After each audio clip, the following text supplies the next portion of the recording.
have seen the worst, and there is nothing left for me to hate, so I can lay me down, my brothers, on the ground. I bled today until Coyote comes to raise me up and carries me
Good evening, all. Welcome to the Scottish Rugby Podcast.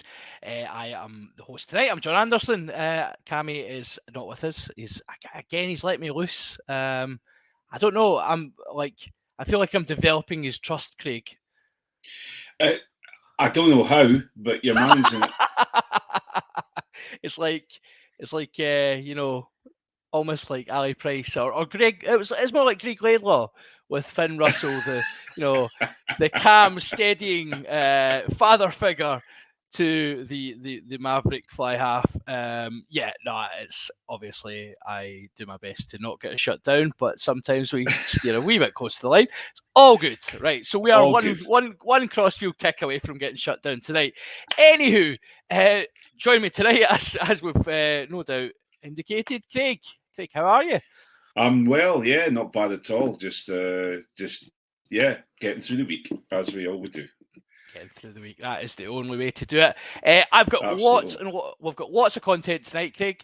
First of all, we'll get the housekeeping out of the way, as per what we always do on these online calls.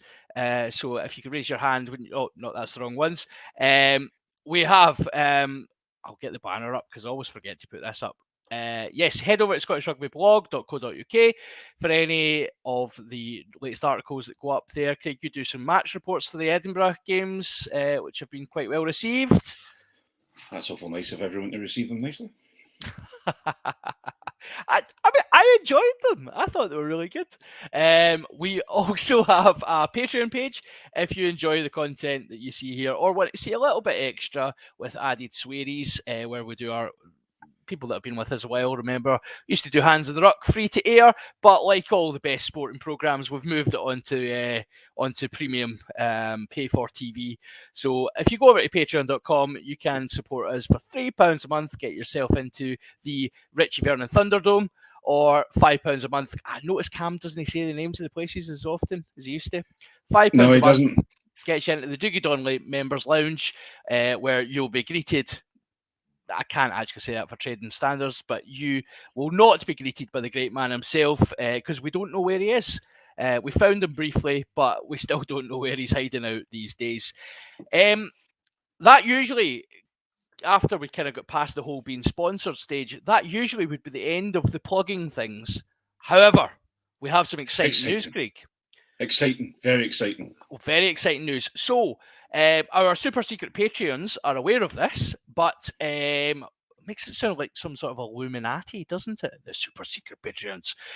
But we are proud to announce we, in conjunction with Three Bricks Events, we will be hosting, that's right, hosting live podcasts during the Six Nations coming up at the Biscuit Factory in Edinburgh.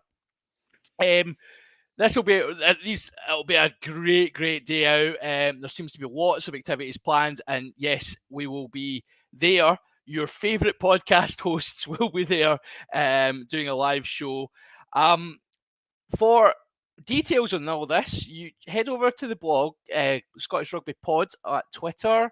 Cammie's been posting some stuff up on there. However, there is a chance to win 2 tickets to this. So please head over to Scottish Rugby Pod. So it's just at Scott Rugby Pod. And you'll get some information on there. Details of the tickets will be announced on the 1st of December, which is fast approaching. So you can make your plans to come and say hello to your favourite podcast hosts. Maybe even, don't bring things to throw, but, just like bring a good attitude, maybe some nice patter or something, and you'll get to see us in action live. As I said, that is the Biscuit Factory over in Leith. That is over the sunny side of the country, Craig, eh? It's going to be lovely. I'm looking forward to welcoming some Weege over the beautiful city. So it'll be interesting. But if there is anyone is thinking about bringing stuff to throw at the podcast, please make sure it's either cakes or sweets. That'd be happy. Absolutely, yes. We actively encourage cakes and sweets. Do we need our passports to come over to that side of the country, Craig? Just your vaccine passports. That's about it. And we will put details of that closer to the event. So the first one will be 5th of February, where there's Scotland play England. We'll start to announce more and more details. We're going to plug this as we go. You'll get to hear the various podcasters that will be at the various events. And yeah, just really, really exciting. Looking forward to kind of doing this in person. And then you get to see behind the scenes a wee bit about the epic amount of preparation that goes into this. Yeah, I'll turn up, have a pint, sit back, and then see who heckles, and that's about it, really. Pretty much how it goes. I'm used to Johnny McGinty heckling me all the time, so that's exactly. Yeah, we are expecting, just to be clear, in the spirit of keeping this very formal, we are expecting no fire alarms today. However, we might see a McGinty appear at some point. So if a wild McGinty appears on your screen at any point, he's invited. He's not just turning up like he does these days. So, okie dokie. I think that is the kind of housekeeping stuff out the road. Shall we do some news? Let's go for it, because there has been plenty. There's been plenty of news, hasn't there? So, the biggest news of all. Let's start with the top, the absolute cream of the news. Ewan Ashman has went to Glasgow. That's amazing. What good business that is. So excited. I'm so excited for Glasgow. That's awesome. Mind you, one thing we did talk about earlier on when we were discussing it in our wee chat that we have is it really does. I wasn't aware that Fraser Brown was that badly injured, but obviously there's a fair bit of backup there for having him, and it's a loan deal at the moment, isn't it? Yeah, so absolutely a loan deal to the end of the season from the Sale Sharks. SRU have worked quite quickly to get that enacted after obviously Ashman made his Scotland bow over the Autumn Internationals. It is. I think universally Scottish rugby fans have been like, "Oh, that's a good bit of business." That I think you're absolutely right. The concern would lie that if Ashman's coming in as a direct replacement for Fraser Brown, who may or may not be out very long term, then it does seem to be. Ewan Ashman's right at the start of his career, and I've got no doubt the guy is going to go on and have a magnificent rugby career. I think he's a very, very talented rugby player. That's a lot of leadership for Glasgow to lose. And yeah, replacement-wise, it's probably one of the best available, but a lot of leadership to lose. And there's Ewan Ashman has got to, he's got big shoes to fill. Who's going to be able to give away? He's going to have to learn how to give away penalties quite dramatically. Well, let's be clear. One of Glasgow's latest Barbarians will have, the opportunity to step up into that. So, the next piece of news: Ryan Wilson will be making his Barbarians debut this weekend. Did you see the promo picture? I saw the promo picture, and it was just Ryan Wilson at his best. And I'm pleased for him, because him and Dave, is it Dave Carney? I think is from Ireland. Is Rob Carney? Sorry. Dave was the brother that wasn't as good. Aye, that's true. That one. Well, that's it's really good to see these guys get an opportunity to go out and have some fun and But then again, I have noticed that the news has already started leaning an awful lot towards Glasgow. I mean, well, if you want to bring some Edinburgh news into the fold, Craig, has there been anything happening over your side? Yeah, we have. We've that's Emiliano Boffelli joined the squad, and it'll be interesting to see how he gets on. He's a fullback, Argentinian fullback, so we'll wait and see how he gets. He's been pictured training, and we've seen a few pictures of him training, etc. So it'll be interesting to see how we go. So exciting times for us as well, and also the fact that Finlay Christie could well be playing for one of the Scotland teams. Hold that thought. Hold that. We are going to that. It's going to be a huge again. That's going to be a half-hour pod on its own. Is it right? Okay. Finlay, the dream is not dead, folks. The dream is not dead. So let's just park that for a second because we're coming back to that with a vengeance. First of all, I mean, great signing, yes. Really excited to see more Argentinian players play for the Scottish clubs. However, given that they got absolutely horsed off Ireland, I'm a little bit concerned, like where Argentinian rugby is at the moment. But yeah, let's get these players over and maybe we'll see how they go. I think Edinburgh's recruitment has been really, like I've said this a couple of times actually, but it has been really strong actually in the summer. You've picked up a couple of gems, particularly in your backs. So I think it'll be exciting to see how he fits in. With one glaring omission. We need a 10. You do need a 10, yeah. You do need. Well, you've got a 10. That's fine. We've got some fantastic 10s. You've got Yako and we've got Blair Kinghorn, etc. But we could do with a 10. I think you could do with a really steady 10 actually, just to kind of keep his. And seeing as Ross Thompson's not coming along the wonderfully segued, my friend. Wonderfully segued. Well done. Yes, the triple threat, Triple H himself, Ross Thompson, has signed an extension to his Glasgow contract. In typical Glasgow fashion, they announced it as a new signing, which,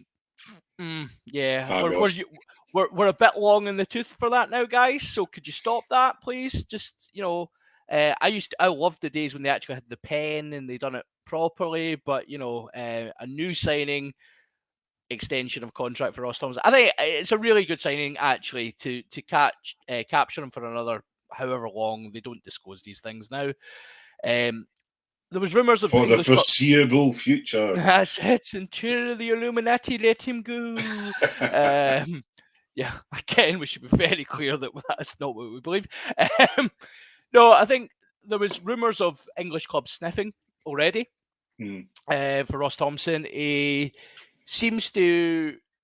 I think what's impressed me most about him is he's right. So he has a skill set. He's able to do multiple things.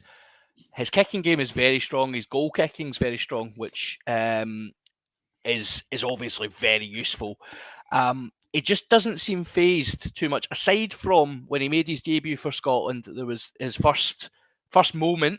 There was nerves. He missed something, and after that, he just kind of settled right in. And he seems to just take to these.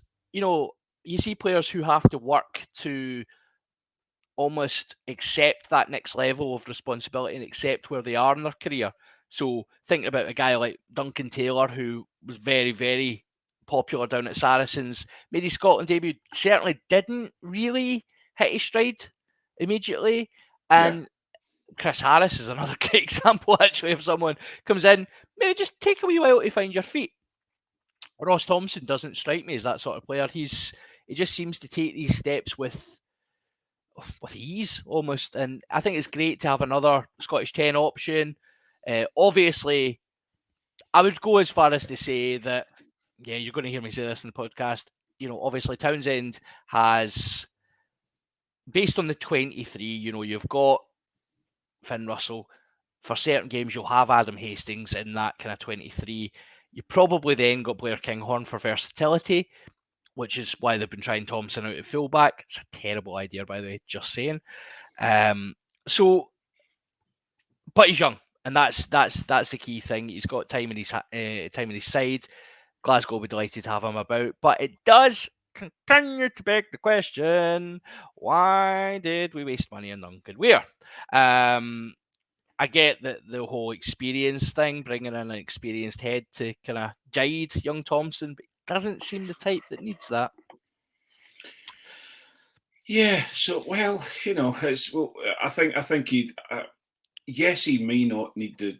You may not think he needs the guidance, but it's always good to have someone there. It's always good to have a backup. And you've always got to have someone. I think he will get a little bit of guidance from Duncan Weir. I think Duncan Weir, he's played for Glasgow, he's played for Scotland, and he's played for an English team, so he knows the pitfalls, he knows the plus points. He played for Edinburgh as well. He's also played for Edinburgh as well. Speaking of pitfalls. Yeah, okay, but I have noticed that you did spend about 10 minutes talking about Ross Thompson's re-signing. But anyway, that's a different story.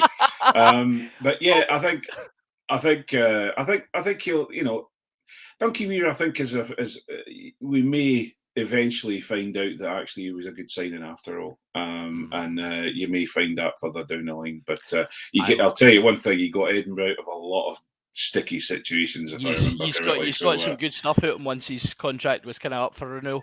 Absolutely, yeah. It's like Sam Hidalgo Klein all over again. Yeah, Sam Hidalgo. Who?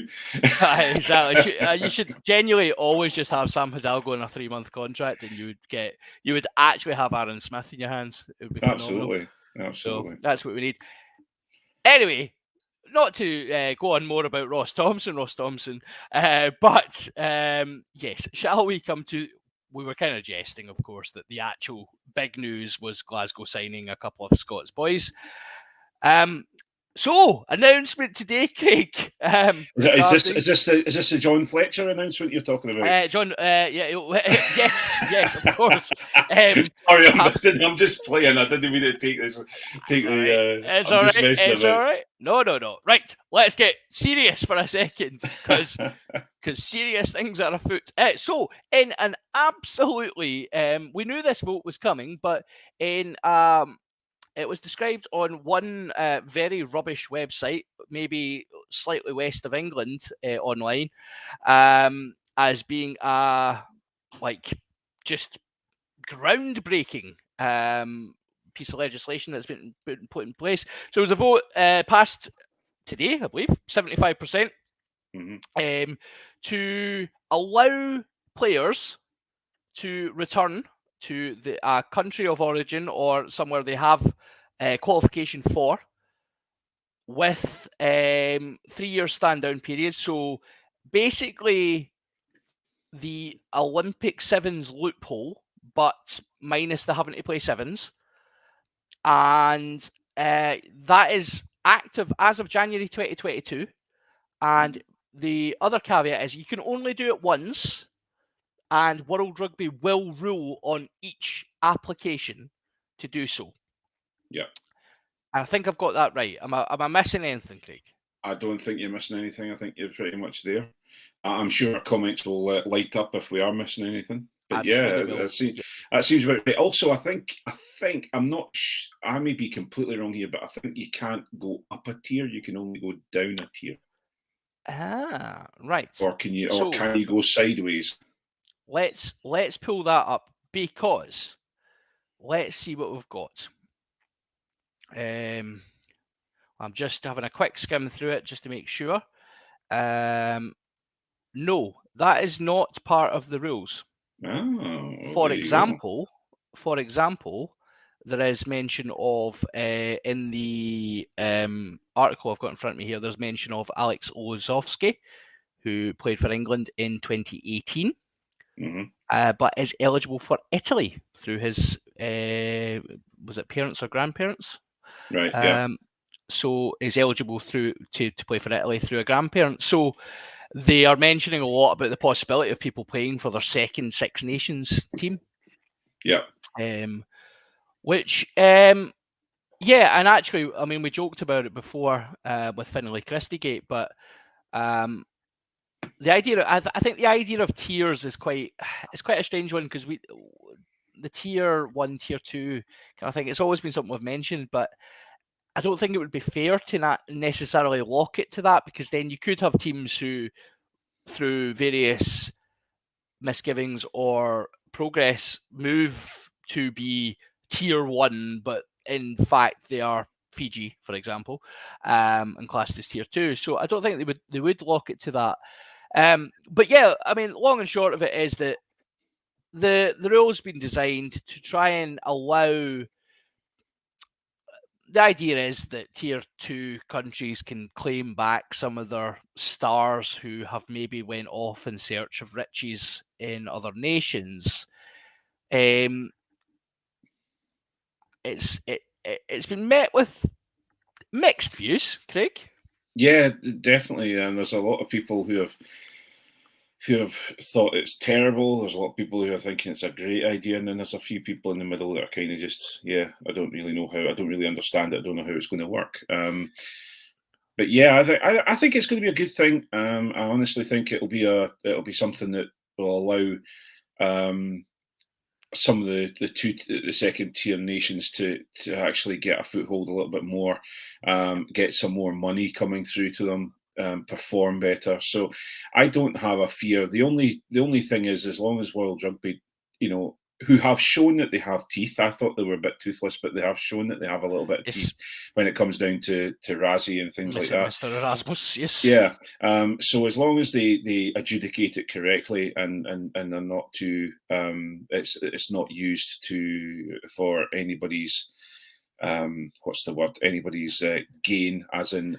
I was going to suggest nefarious gain. Yes, absolutely.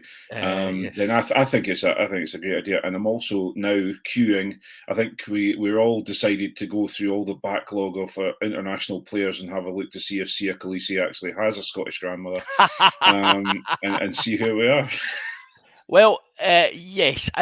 So I think certainly he's not one. However, no. Today's announcement has popped up a couple of interesting characters who may find themselves back in contention to represent Scotland. Again, we're joking about Finlay Christie, but the dream is now alive, guys. We could, if Finlay gets discarded by the All Blacks and spends 3 years maybe topping up a pension fund in France, then Finlay Christie could become eligible for Scotland again, as could Will Jordan, who we would quite happily have, amongst a number of other players. But obviously, we're just kind of taking the mick a wee bit out of the situation, this, because we obviously all joked about Finlay Christie. One of the actual ones that has come up is Jack Dempsey. He has a Scottish grandmother, does he? That's right, yeah, and he hasn't played for Australia for quite some time. And because of the way, so obviously Dave Rennie is frantically trying to change the rules for Australia to be able to pick overseas players. I think he has managed it. But so I guess in some ways you got to wonder, like, was Dave Rennie cited on this? Because that seems quite, or was it just that Australia were garbage?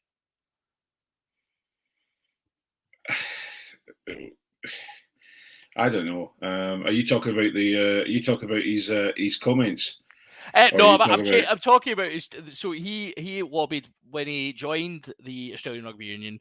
He lobbied to change. So Australia had a 60 cap rule, whereby any player playing abroad had to have 60 caps for the Wallabies to be able to continue to represent.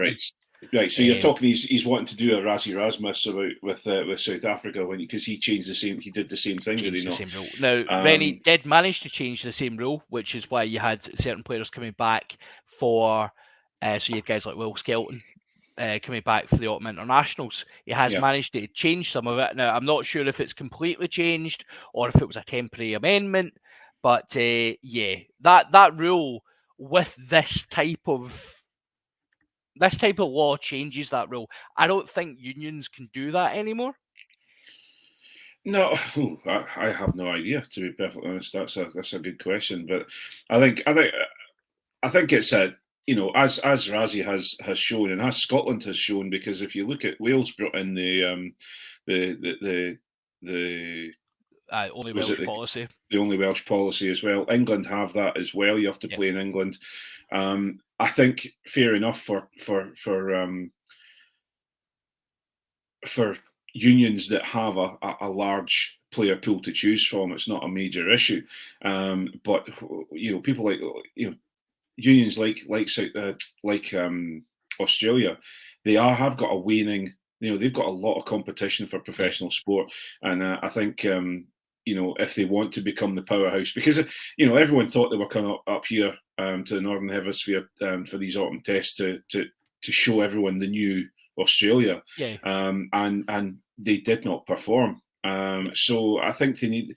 If it was us and it was Scotland that had the same issue, we'd be screaming for it ourselves, because we would want our players from France and our players from England, etc., to come and play for us. I guess I was more suggesting that probably it's maybe not. I maybe wasn't clear that it's not that they can't do it; it's that it would be very. It seems like it's bad business to do it, to kind of lock your players down and say, oh, we're only going to pick players if they play in the country. Now, I agree with you. I think England will get away with it because they have X amount of clubs in the Premiership. They've got lots of professional spaces, and they're not that wealthy, but they're wealthy-ish. Australia, probably the allure of playing for one of the 3-4 Super Rugby clubs is probably not as big. So I think I think it's probably going to there's going to be a change of the way that we kind of understand that traditional relationship between national team and club team. I think, or certainly there's going to be a much looser implementation of laws. I would expect to see England, if there was someone like let's say Owen Farrell or Henry Slade or someone like that was to move. They're probably too old, actually. Let's for example use your boy Stewart, who's played fullback for England and seems to be the new messiah for them. If he was to decide to head off and top up his pension for a wee while, I would very quickly expect that the policy for English Rugby Union would change, or he would be picked on an exceptional circumstance. And I think we might see more of that. But we're talking about the big countries. This is obviously in place to kind of really bring back tier 2 players back to their origins, and this has all kind of come about. There was chat from kind of the Pacific Islanders mainly regarding this, and we'd already seen it starting to happen with Tonga, with Fekatua and a couple other boys coming back. They'd qualified through the Olympic Sevens loophole. So I personally, I'm the exact same, Craig. I actually think I'm very much of the let everyone be everyone, and just if that's what you've decided to do and you're willing to give up 3 years of international rugby, or have already given up 3 years of international rugby, and you want to come back to a country and attempt to represent them, because let's be honest, there's no guarantee that a player who decides, I'm going to stand down, or I've been stood down for New Zealand, there is no guarantee that they are then automatically going to get picked for a Fiji or a Tonga or one of these countries. Now, it's quite likely. We would struggle to see a circumstance when it didn't, but it's not automatic. And I think the other bit that's jumped out at me from this is people are talking about so how does this grow the game? How does this boost the game in these countries? How does it grow rugby? And people are saying, well, it's players are just going to go back and they're going to take the place of a player who would be playing international rugby. Probably back to your Duncan Weir argument. I can't believe I've just linked the new international residency laws to Duncan Weir, but bear with me a sec. Players like Fekatoa going back to play for Tonga, the lift that gives the players around them, the skills, the wisdom, the knowledge he can impart, but also young fans sitting at home going, we've got a bloody superstar playing for us now. We've got a guy who was at one point considered one of the best centres in the world. There's absolutely no doubt in my mind that like players going back to these countries, they will just inspire a bit of enthusiasm, a bit of support for the team. Yeah, I think you've got the halo effect. I also think it'll allow the players that have maybe been in the past fought over and capped for 1 or 2 caps just to put a shirt on their back and say nobody else can have them. I think it'll allow them to have an international career that they can be proud of, rather than saying, "Well, I was once an international. Oh, how many caps do you get? 1 or 2." And I think you're not going to see, for example, Yako, or in fact, I'm not entirely sure. I don't think you would either see. A lot of people were saying, "Oh, well, that's Duhan going to be gone as well." I don't think you'll see that, but maybe you never know with Yako. You never know with a few other people out there that have had 1 or 2. Mind you, I don't think Paulo Dogu's actually had a cap yet, has he? No, he hasn't. No.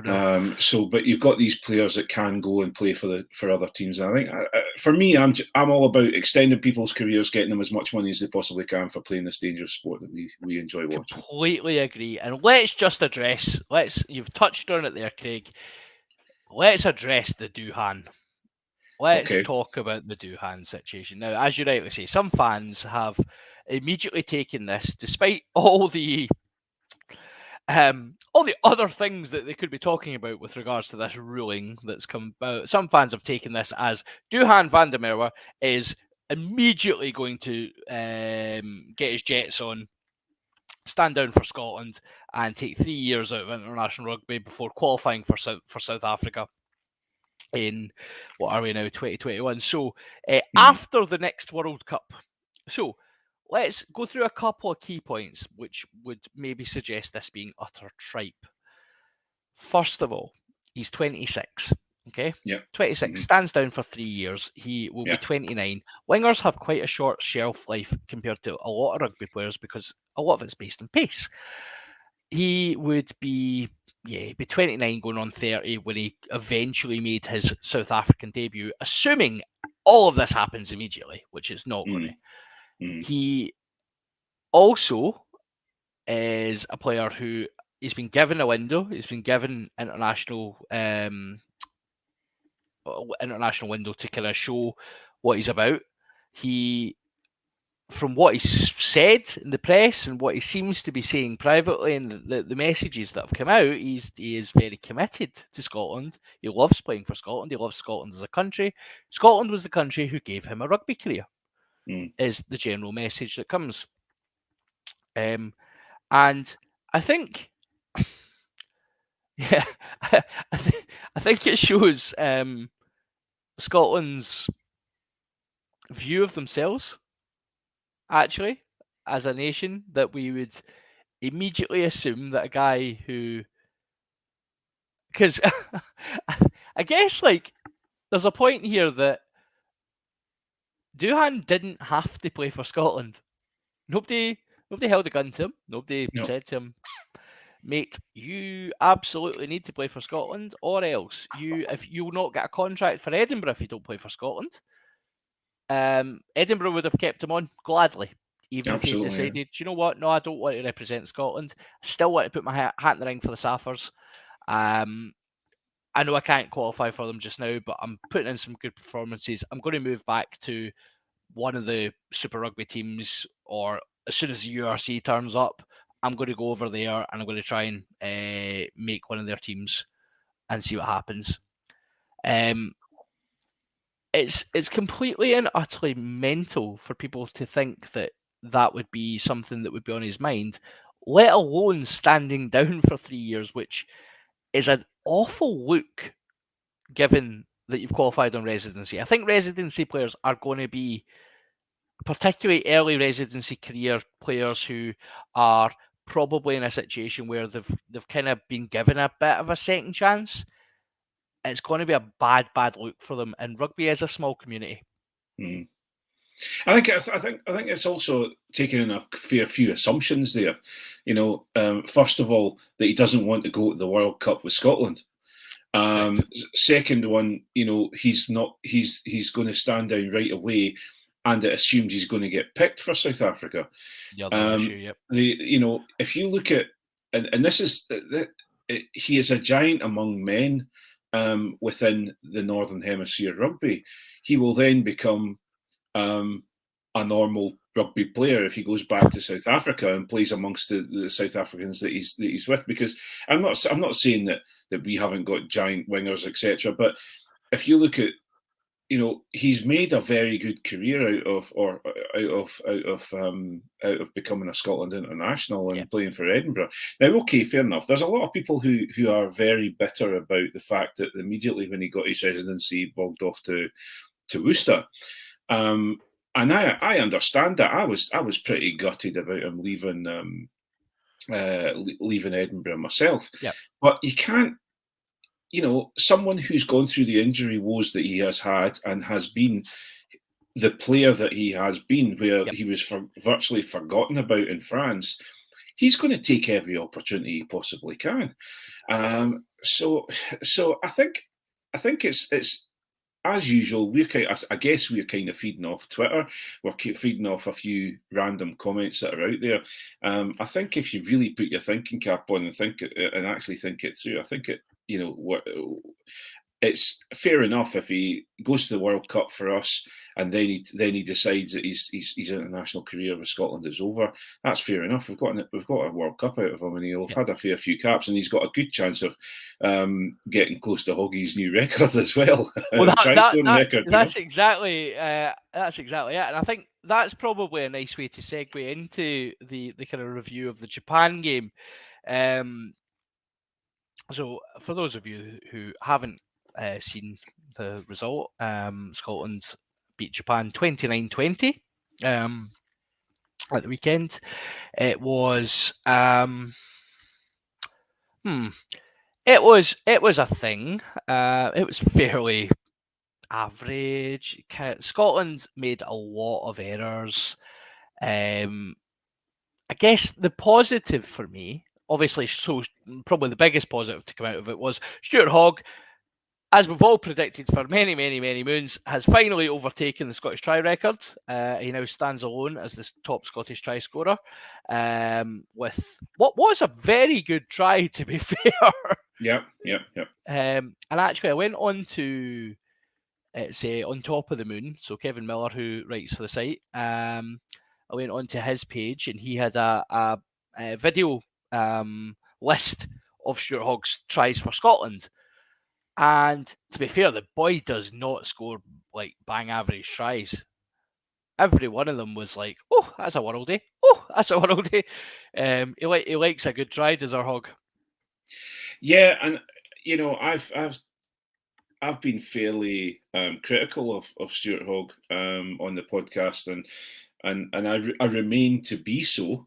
I do think there are times he's fairly greedy. He won't pass the ball. He slows up in contact when I think he should become accelerating through contact, etc. But on the other side of things, you cannot turn around and say that he cannot score a try. If you look at some of his Exeter tries, if you look at some of his Scotland tries, some of his Glasgow tries, they're outstanding. And he is, and I always remember when Gatland was being interviewed. This was the beginning of Six Nations a wee while ago, and he said, is there any players out with the Wales setup that you would like to have in your team? And the first player he put on his list was Stuart Hogg. Yeah. So, you cannot, no matter what anybody says about Gatland, he's been an exceptional coach, and if he's thought of that way by Gatland, I can't take anything away from Hoggy. No, exactly. So, it was good to see him get the try. Scotland did make hard work of the overall performance. I thought it was interesting that we seemed to only score off of quite early phase ball, and Japan Japan were vastly improved from where they've been, which was it was good to see. They kind of improved. Everyone had still expected Scotland to spank them, and that didn't transpire. At some points, it was one of those weird games, and I don't know what does this tell us about being Scotland rugby fans, Craig, but for me it was one of those weird games where it never felt like we were going to lose, but it was like, how much are we, like, where's the gap?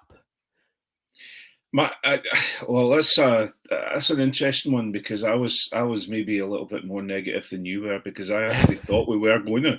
Right. I just had it in my mind, and I think it started at the beginning of the autumn series, where I was thinking, we're talking about, how are we, what's going to please us? What sort of scores are we going to please? Do we think 2 out of 4? Do we think 3 out of 4? And I actually was more worried about the Japan game than I was the South African game, and I really Japan had possession, and they showed that you don't have to kick the ball and have a game of kick tennis to go forward, and they were quite outstanding that way. My biggest issue, and if we are to if we are to do what everyone has started talking about, and that is he whispers it, win the World Cup. If we are to do something like that, we need to knock the penalties on the head. This is doing my head in. It's ripping my knitting. I've had enough of it. We need to stop the brain dead penalties. And my biggest annoyance, and maybe we'll keep it for hands in the ruck, but not rolling away in a tackle situation. There's quite a few penalties for that, and basic. And I think both sides were actually really guilty of offside, which seems true. Yeah, it seemed like so. Not to criticise the officials, but it seemed like there was some decisions that were overly picky. Yes, and then on the counter of that, there was at least 4 high shots that were completely ignored. Yeah, and you're like, if you're going to be picky, like, if you want to be that guy, in the middle, or want to be that referee that is picky, fine. That is your prerogative, sir. However, get picky with everything and make sure you get a decision right. The one we scored, was it actually the hog try where Chris Harris nearly got decapitated? And it's like, I get, the outcome is that Scotland's going to try, so fine, okay, we probably crack on. But it was a high shot. It was contact to the head. It was reckless at best.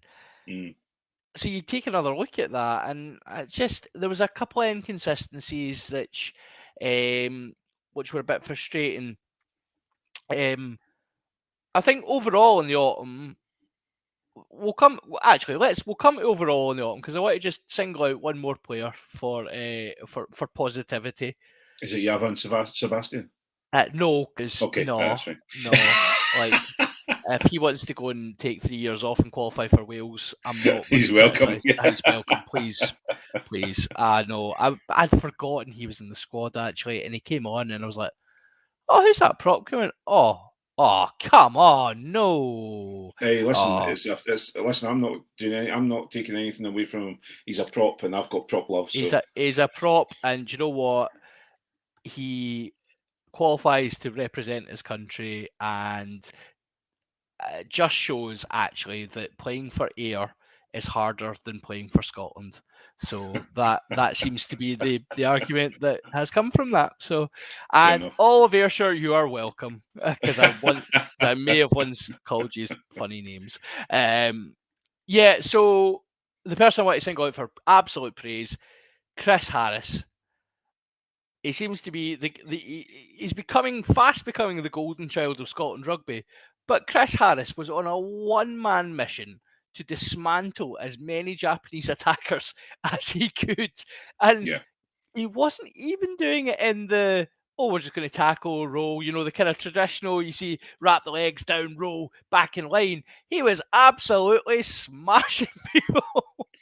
Yeah, I think this was it. I think he started smashing people mainly in the second half, and I think he just kind of decided, I've had enough of this, this messing about. Let's get on with it. And I think he thoroughly deserved his man of the match, or player of the match. I was really, really pleased to see his performance. He's been outstanding throughout the whole series, and I really,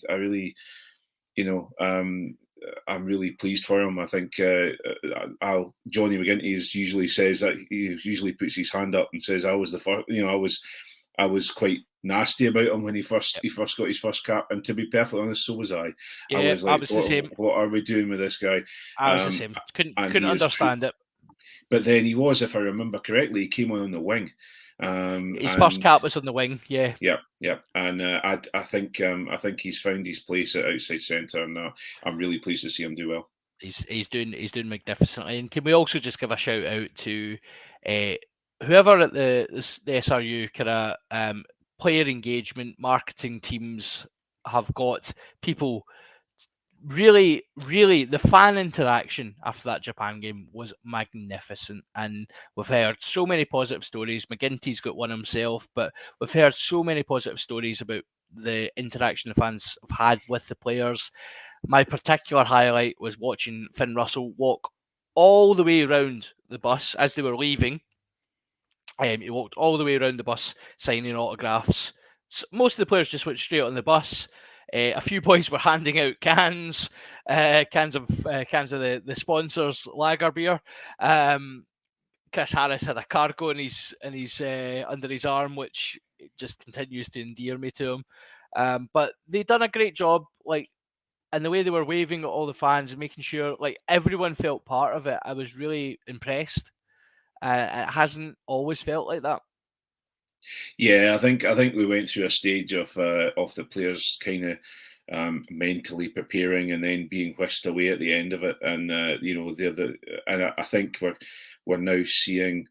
I think having the fans away and playing a lot of games with no fans has made SRU, the players, the coaching staff, etc., realise how much the fans are needed. It's a really, really good point, actually, Craig. And I think you do forget just how hard it must have been for the players to go through that. We've all played in front of two men in a dug, and to get energy, the difference, just hearing the anthem at the weekend and hearing the actual 67,000 people singing the anthem, and then the kill of the bagpipes, and just how much that must mean to the players. And it was reflected back, which was amazing. So absolutely. Right, we'll do a quick review then of the autumn. And actually, I'm going to simply ask you 2 positive points and an even better if, we'll call it, because I'm doing this positivity nonsense at work. Okay. So we'll call it an even better if. So something Scotland can work on, but 2 positives and something they can work on, and then I would like you to give an overall grade. Right. Okay. So me first, or are you going first? Yeah, no, back in the autumn as a whole. So what went well? Right. Sorry, for some reason my computer's just gone a bit crazy there. My apologies. So my 2 positive points. Well, we start with the negative or start with the positive? Whatever you desire to do, Craig. There is no structure here. I'm in charge. Okay, so we'll go with the positives. I think our new caps. Some of our new caps. So, for example, it was great to see Rufus get his cap, although it was a middle of the road start, but it was good to see him. It was great to see the greatest showman get his cap. I think he's going to be an absolute star, no matter what Johnny McGinty says about him. And yes, he he's new to international rugby, and I totally understand that. But he will come on leaps and bounds. And I think Ewan Ashman has been the find of the century. I think he will. We've got George Turner, Rambo, all have a lot of what's the word? They'll have to be keeping an eye on their backs, because he's going to be around, and he's going to be, especially now with him signing that loan deal at Glasgow, which might turn into a continual deal. I think those have that's been fabulous. So was that 1 point or two? Did I give 2 points? No, I think that was just so the new caps was a positive. Yeah, I think definitely. that's fair. I think if I was to pull out a positive, for me it was the level of attendance, actually, because I was a little bit worried. Obviously, the Tonga game's a bit different because it's outside the window and it wasn't necessarily included in the package that was sold. But the level of attendance at the game was great. The crowd was really, really good. Hearing the roar back. I guess the numbers were brilliant, but I think if Scotland play better, the crowd gets involved more, and there was a little bit of kind of a damp squib about having all those people there and not much to shout about. But it's great to see fans back. So that's the first positive for me. Yeah, I agree with that one. That's certainly my experience at the South Africa game was absolutely fantastic. I'll say this because Johnny's not here, but the company was great. I really enjoyed being in. It was great to be with my pals. Part of the company was great. And then and the main thing for me, I really, as I've always said and we said on Twitter, etc., I agree at the anthems. I love hearing the anthems. But my second positive, I think, is, and we always see the hope. It's the hope that kills you. Yeah. But I think people are now talking about Scotland again in a positive way, and I think it's great to see Scotland being talked about in not only podcasts but also in the press, also in pundits, by the fan in the street. We're now starting. Maybe I'm not going to get all excited and start saying we're going to be winning World Cups, but I think we are in a situation where we have the ability to go further nowadays. We have got. I do believe we have, a team, not a once in a lifetime team, but we've got a team that are going to that have the opportunity to win the Six Nations if we cut out our penalties and cut out our mistakes. So there's opportunities there. So that's a positive for me. Yep. No, that's a really good one, Craig. Thanks. I'm going to bring in. We've said Beetlejuice's name enough times, so he's appeared. Here he comes. Yep. There he is. Hello McGinty. Hello, how are we doing? Not too bad, buddy. Just to catch you up where you are, because obviously you'll have been watching the pods whilst you've been skipping off training, doing your stretches and stuff. But we're just doing a quick autumn review actually, and we're just talking about some of what we believe the positives, a couple of the positives, and one kind of work on, or even better if, that Scotland could maybe take away from the autumn. And then I'm going to ask you to give your overall grade for the autumn. So I think I'll allow you, Johnny, because you've just come in halfway. Think about improvement methodology. Think about your even better if for Scotland, and have a think about your grades. And I'll talk about my last positive, and maybe what I think we can work on whilst you have your pondering cap, because I don't want to just bring you in cold, because got to let you get warmed up, because Craig's been dishing it out to you. So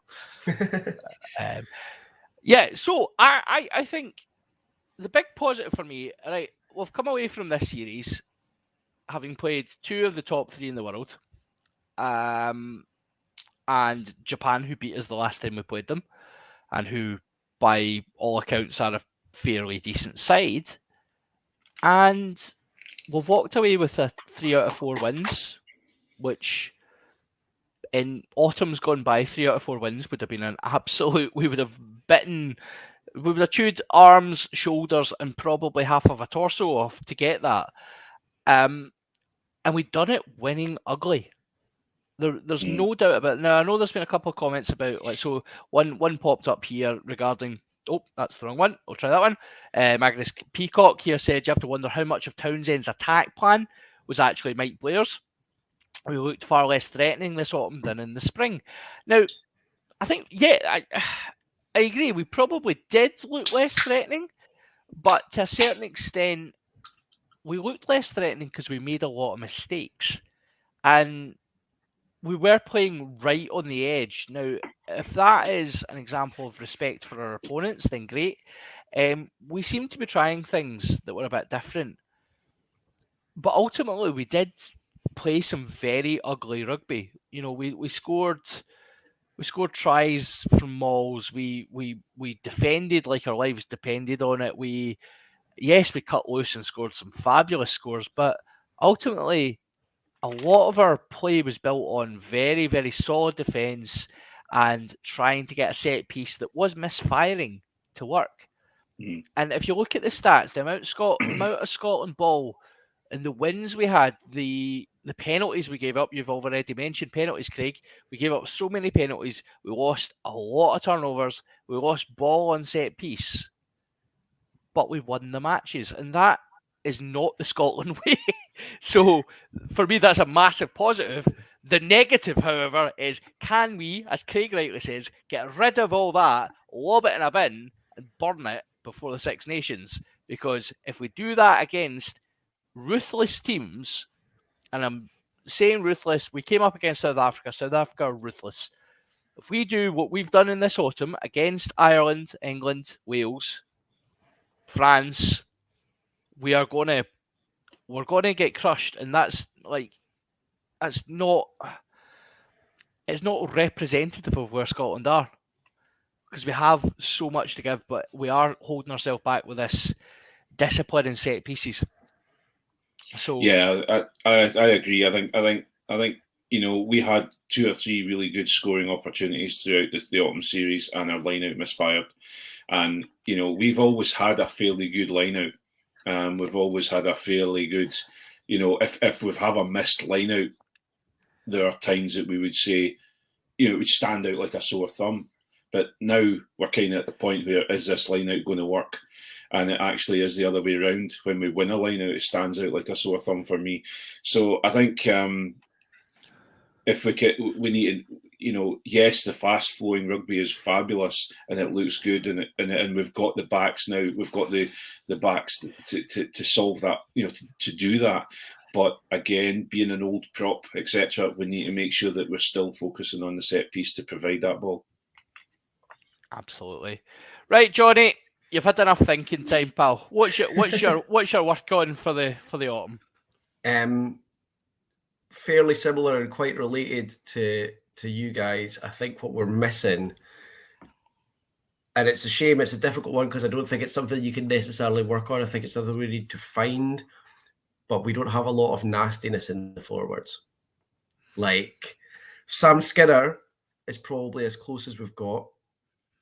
Xander obviously likes to throw the handbags around, but he's not nasty about it. Do you know what I mean?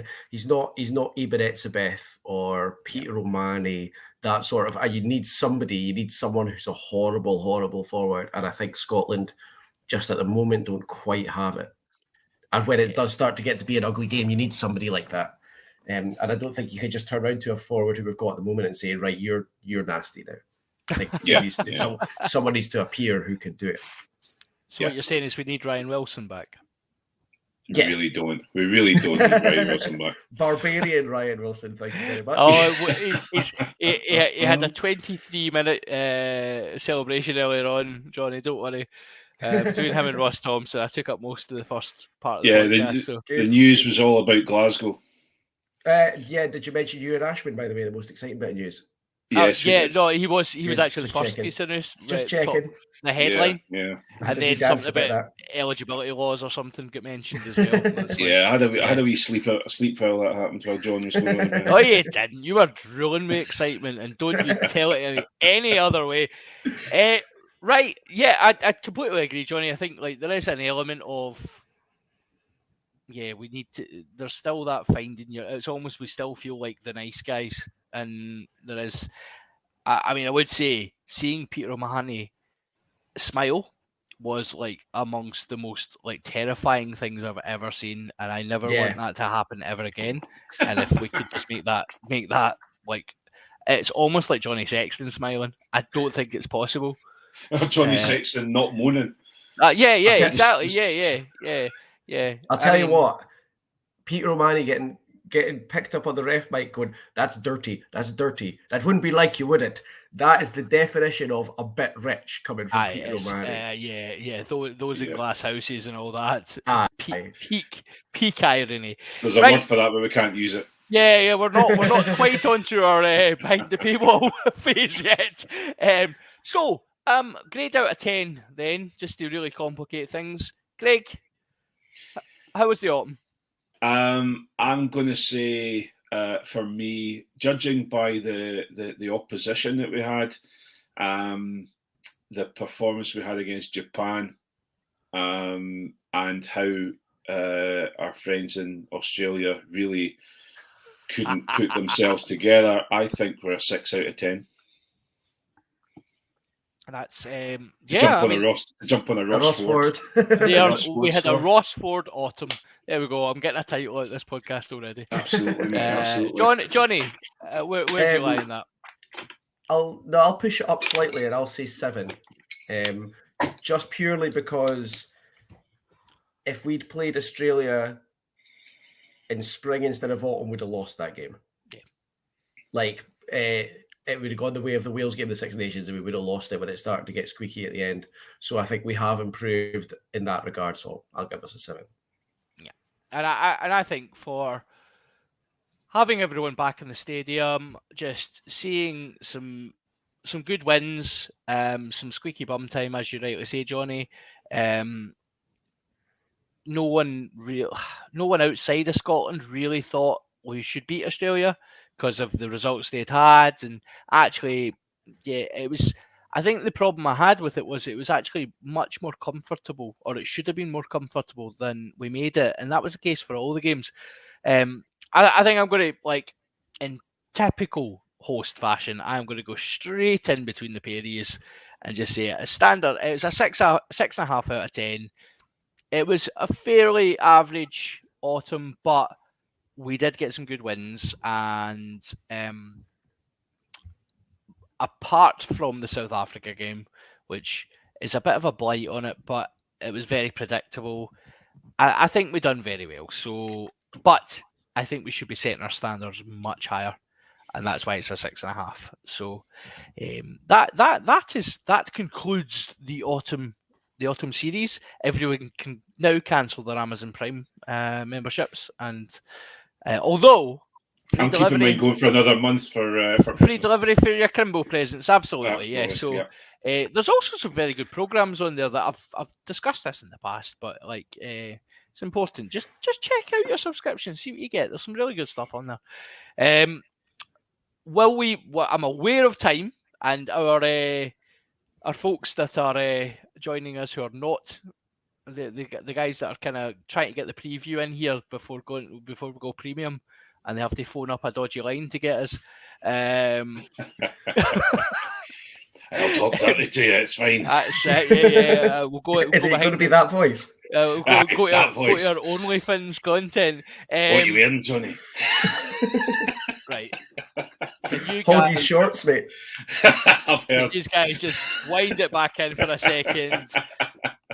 This is the premium content we send.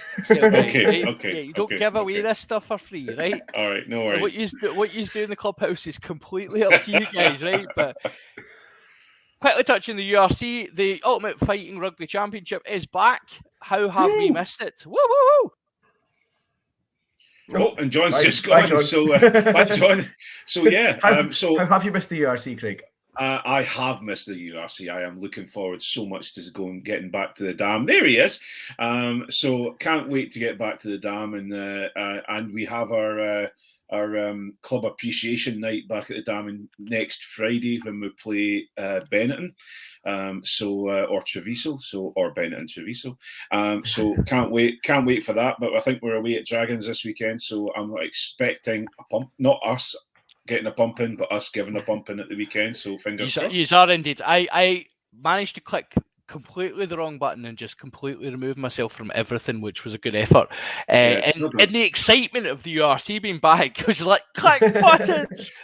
I thought it was just me starting to talk about Edinburgh, and you just had to quickly flick that button off and have another. No, Edinburgh are away at the Dragons, so that'll be really embarrassing when you lose there.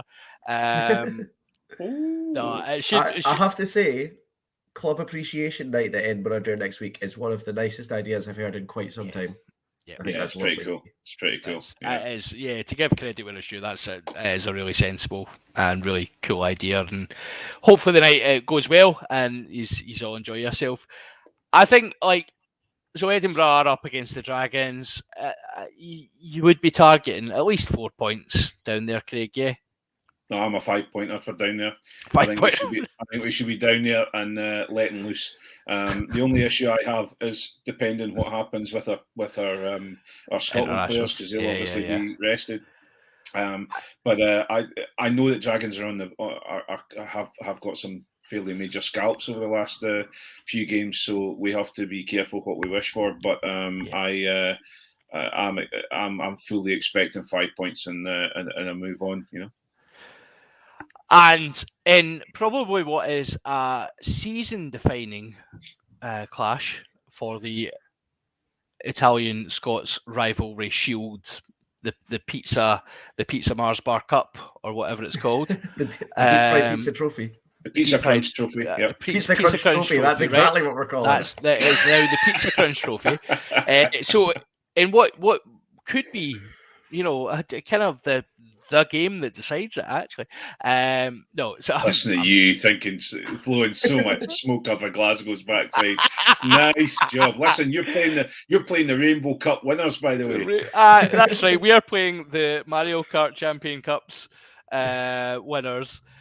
We've got Benetton away, which actually, to be fair, right. So this for me will be a game that defines Glasgow's season, and I'm not over egging that. Actually, I think that's the type of fixture that Glasgow, if they're at all serious about being close to playoffs or competing at any point in this season, it's a game you have to go away, you have to grind out a win, you have to get 4 points and come home. I think in seasons gone by, Benetton would have been a much easier proposition, and obviously people are a little bit worried about it.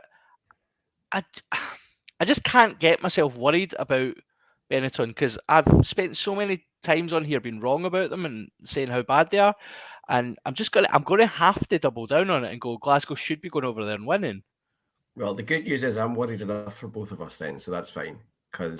That's fine. Yeah. I honestly think any of the three of us, Benetton included, could win the Pizza Crunch Trophy, and going to Benetton in the first game back where we don't know what the story is going to be with our internationals.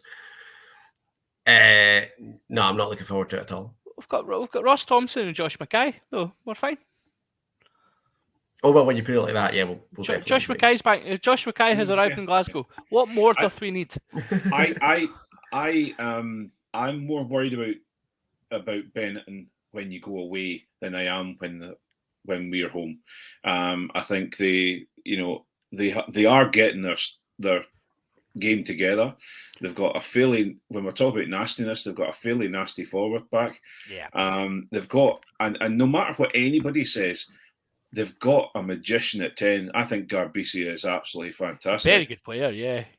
Whether he's playing or not, that's a different story. Is he still there? Has he gone to France yet? I thought, is it the end of this season he's going to France? I think it's the end of this season. Was he not playing for them last?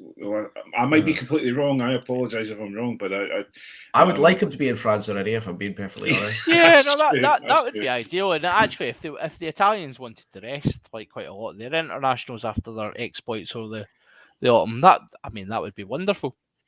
What I don't understand is why, if they're playing us at home in a week on Friday, or a week on Saturday, or maybe anyway, next weekend, why they're not coming over and playing playing Glasgow and just staying in the middle of the week. It's a conspiracy, mate. It's a conspiracy.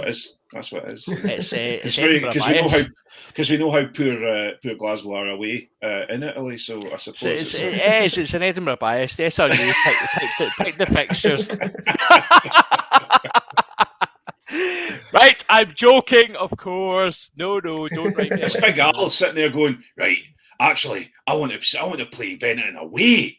That's what he's decided. We are going to sort them right out, and then those Edinburgh boys, they're going to get pumped at home, and we'll be like, look at us, mate, we are brilliant. That's exactly how it's going to go. Yeah, so obviously we're just kidding. I think Glasgow, it'll be a really good game actually, and if both teams can play some attacking rugby, it'll be really nice. Hopefully both pro sides get a win at the weekend. Fingers crossed. Because I would like the 1872 to be actually the Pizza Crunch Trophy decider. But we shall see. I guess that was a whistle-stop tour of the URC being back. We all know Leinster are going to win it anyway. So let us call it at that for our free content. I'm now going to look. I'm looking at you guys, but I'm actually looking over here because I'm trying to figure out which ones of them I switch off now. Staring into your eyes, John. And you get staring into my eyes. That's it. I've got gorgeous eyes as well. Speaking of which, I got banged in the eye at training, so I'm going to do my last 2 days of placement with a massive shiner. That's all right. He's been smacking you in the head today. Are you